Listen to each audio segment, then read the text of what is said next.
and the complication of those goods. We were standing up for people and making a difference for them. So this Taxpayer Data Protection Act, which will push back against these alarming and potentially illegal actions that are taking place. These headlines to the American people are alarming. They are absolutely alarming. The news writes them, but the headline is that Musk has your data, that Musk has control of the systems. As a Treasury appointee, that is unfathomable. That is totally unbelievable and wrong.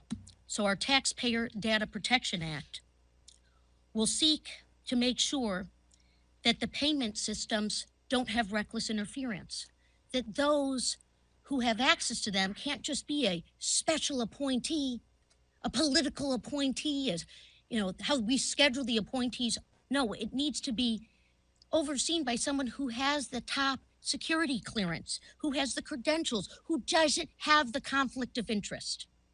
We love our country and we want what is best for our country. And you heard our leader say it true. We have to focus on what the American people are facing.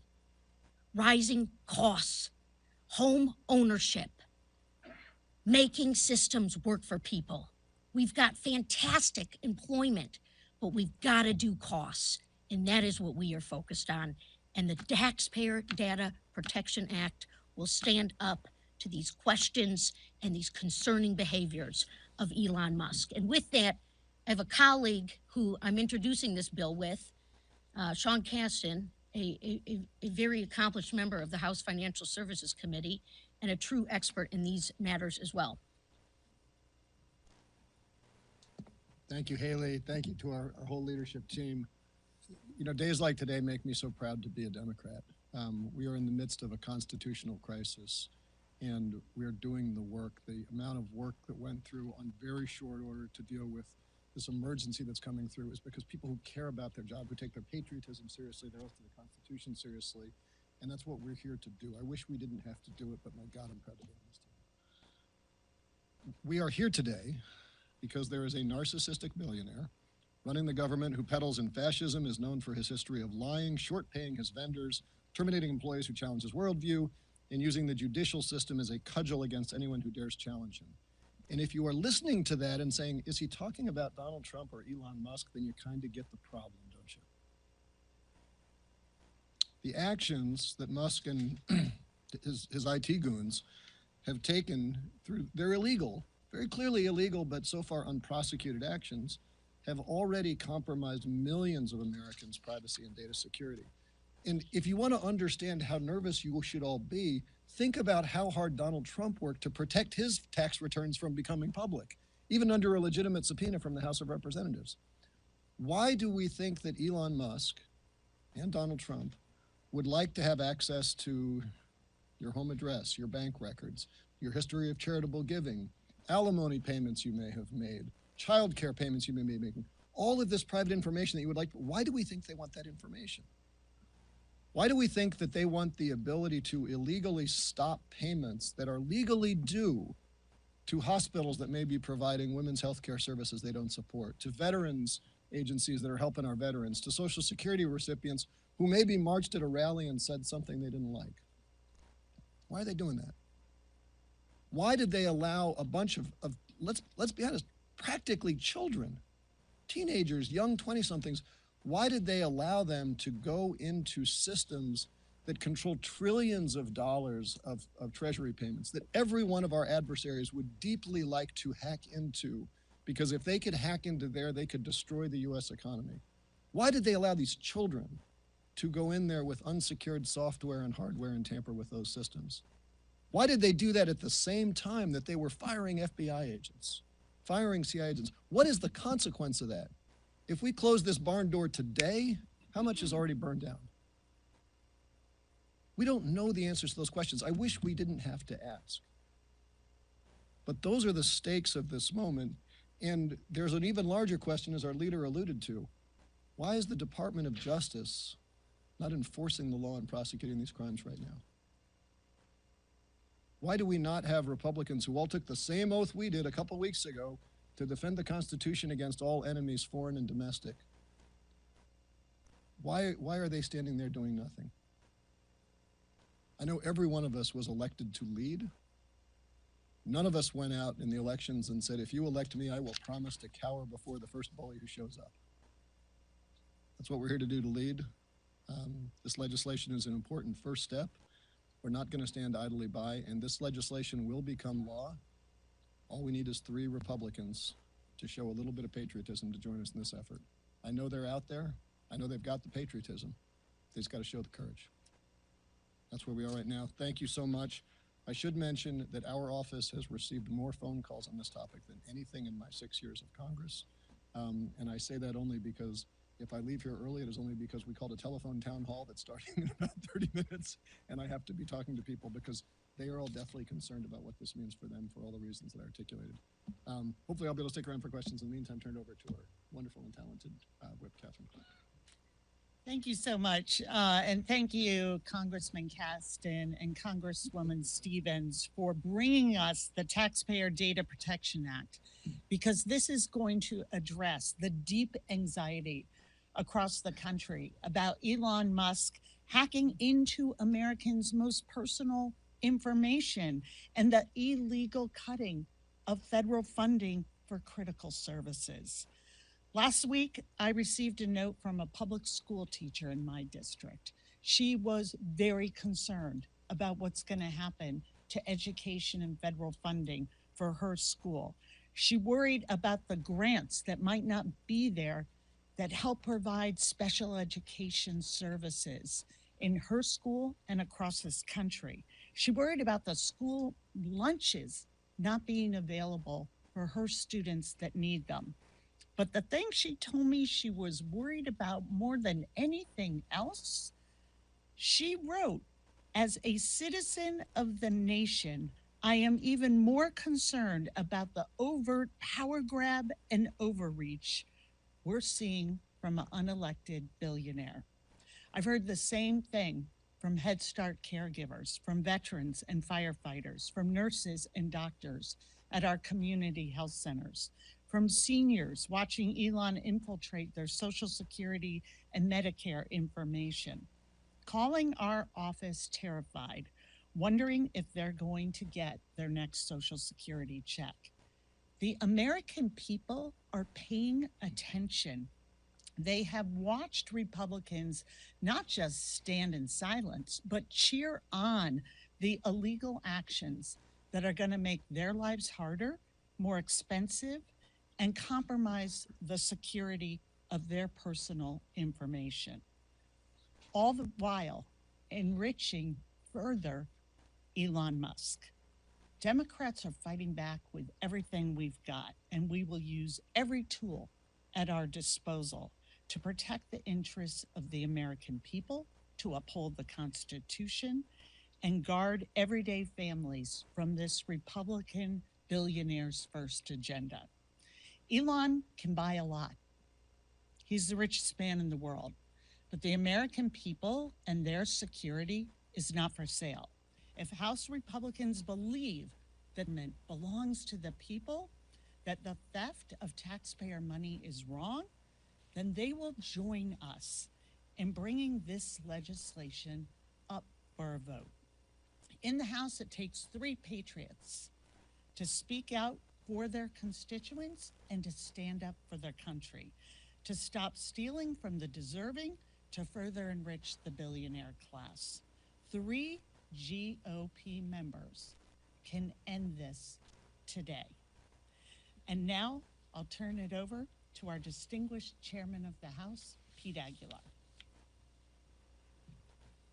Thank you, Whip Clark and Leader Jeffries, and I want to thank the leadership of Haley Stevens and Sean Caston for introducing this bill, because House Democrats will not sit by as an unelected billionaire with controversial ties to China is given access to the most sensitive personal data about the American people, and to potentially use that data to illegally cut programs that are vital to our national security just to help pay for tax cuts to benefit his own bottom line.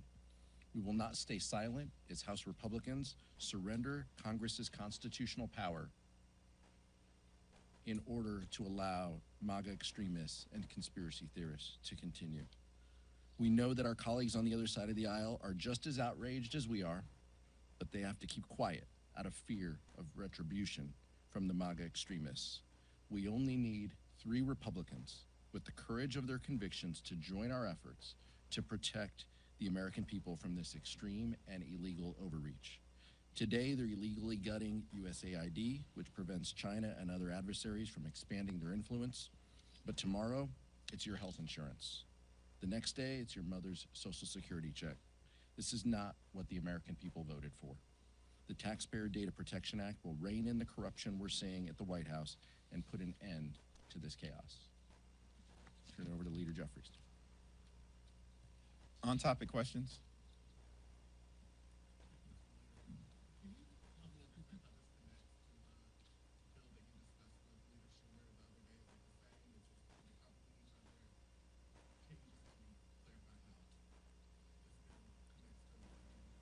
Yeah, it's our expectation that Leader Schumer and Senate Democrats will introduce a companion bill shortly.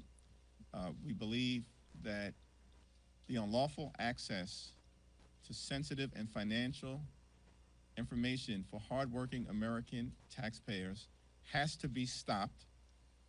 And we know here in the House, unfortunately, that the House Republican leadership has demonstrated no interest in reining in this out-of-control behavior. Here in the House, all it takes are 3 Republicans to join with us to protect the American people. Mayor Jeffries, in addition to this bill, what do you see as the options that Democrats have to push back on Musk's efforts? We will continue to use the congressional arena as well as the litigation arena and the mobilization arena to push back against the far-right extremism that we are seeing across the board from this administration and from House Republicans. We will introduce legislation. We will move that legislation aggressively. We will work through the court system, and we will continue to communicate to the American people about what's happening, why it's happening, and why the promises that were made by Republicans to lower the high cost of living aren't being kept. This is day 18 of this new administration. Not a single bill, not a single idea, not a single initiative to lower the high cost of living. Housing costs in America are too high. Child care costs are too high. Grocery costs are too high. Utility costs are too high. And insurance costs are too high. We've seen nothing from House Republicans, nothing from the administration. They told the American people one thing and they're doing another. And they're not even stepping in to protect the best interests of the American people, which is why the Taxpayer Data Protection Act is so urgently needed. Thank you, Mr. Leader. Can you attempt to answer your own question that you and Mr. Castle posed, which is why is Elon Musk accessing all of this data from federal institutions, names, social security numbers, medical records, things like that? What is your worst fear here about why he's doing it? It's a great question. I'm going to yield to our 2 sponsors. Well, certainly we need that answer, but we know that we need the protection. This is uncharted, unprecedented ground. I'm telling you as a former Treasury person. I mean, I was there during an actual crisis, not a self-inflicted crisis. We need the answer to why he's doing it. We need our legislation. We need this Taxpayer Data Protection Act. This is unbelievable lawlessness. We've always had this trust between the House, the Senate, the presidency, and then in comes this executive order that seemingly has allowed this individual to go in to the Fiscal Bureau of the United States of America and say that he has your information while people are struggling to pay the bills. Let's be honest, as the leader just said. So, yes, all they need to do is we got to have 3 join us and get this bill passed. And by the way, my friends, the first Friday of this month is tomorrow. Jobs numbers are coming out. We didn't see a slip for the last 4 years. I just want to just talk about what I'm truly afraid of, and I'm saying what's happening. And to give some context, I was talking with one of my Republican colleagues and friends not long ago, and I said, what would it take for you to stand up to Donald Trump?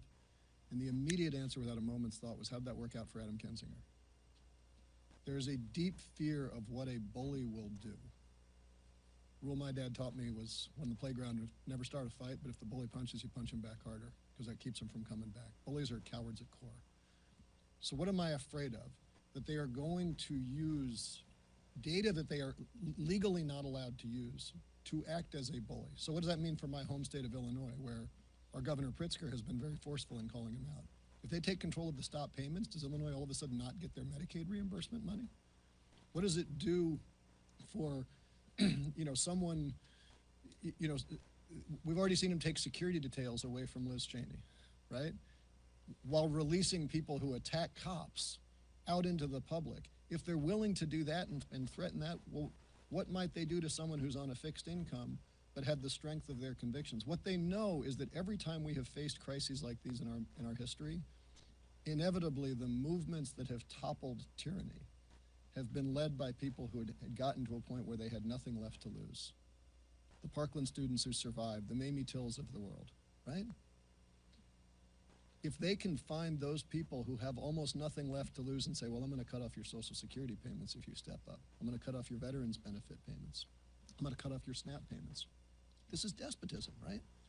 And I think a part of our message to everybody is that fear is contagious, but so is courage.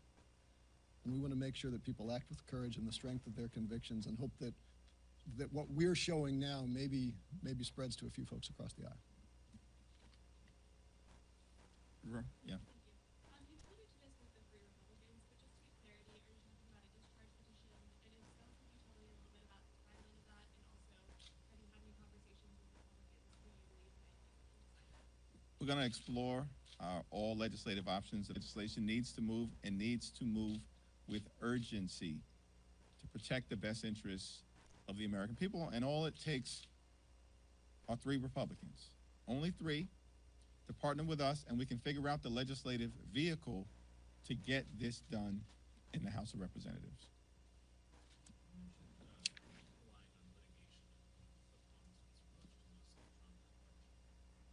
What is your game plan if Trump does not abide by the court, if they don't follow direction? What do you do? That's a hypothetical. The lawyers are working through those dynamics. That's always a question that litigants have to confront and be prepared for.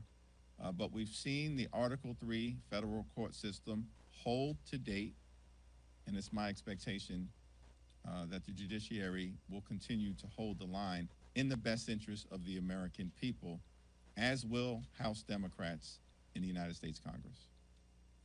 Third row.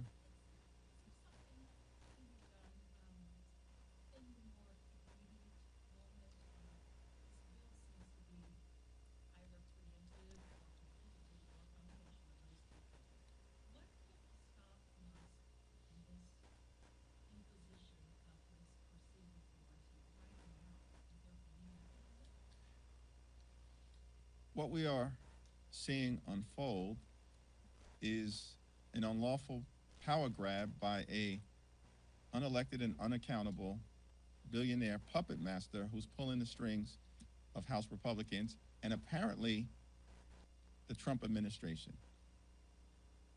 So it's an all hands on deck approach on behalf of hardworking American taxpayers. Legislation, litigation, mobilization, communication with the American people, and that's what we're engaging in. And in fact, on this particular issue, that's what you've seen occur. People have showed up at the Department of Treasury. We're moving litigation. We're speaking about the threats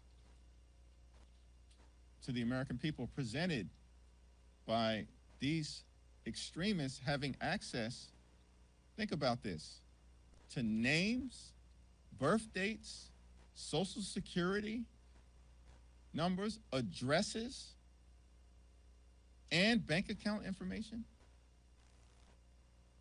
And so this legislation is an important step in one of the arenas that will continue to be part of our all hands on deck effort.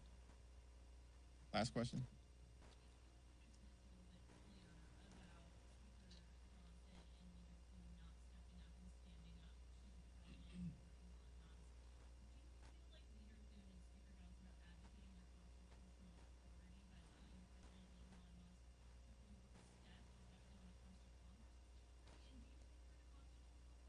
Let me simply just say that House Democrats will continue to make clear to our Republican colleagues that we will work with anyone in this town to solve problems for the American people, to drive down the high cost of living, to secure the border while protecting dreamers, farm workers, and families, and keep our communities safe. We'll work with anyone to bring the American dream to life and bring our jobs back home.